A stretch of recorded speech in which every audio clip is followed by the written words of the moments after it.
આણંદમાં હવે જમીન માપણી, હદ, નકશા તેમજ મહેસૂલી સેવાઓ માટે ગ્રામ્ય વિસ્તારના નાગરિકોને જિલ્લા મથક સુધી ધક્કા નહીં ખાવા પડે.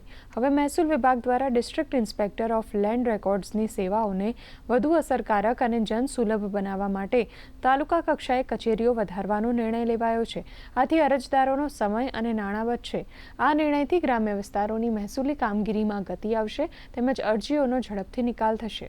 રાજ્ય સરકારના મહેસૂલ વિભાગ દ્વારા DLR સંવર્ગની જગ્યાઓને હાલ તાલુકા કક્ષાએ કાર્યરત કરવાનો નિર્ણય લેવામાં આવ્યો છે.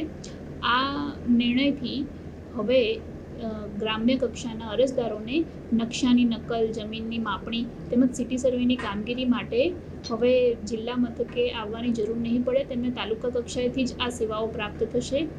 આવા નિર્ણયથી તાલુકા કક્ષાએ તેમના ભૌગોલિક પરિસ્થિતિને ધ્યાનમાં રાખીને તેમના પ્રશ્નોનું ઝડપથી અને અસરકારક રીતે નિરાકરણ થશે. વધુમાં અરજદારોને હવે જિલ્લા કક્ષાએ આવવું નહીં પડે, જેથી તેમનો સમય અને ખર્ચ બંનેની બચત થશે.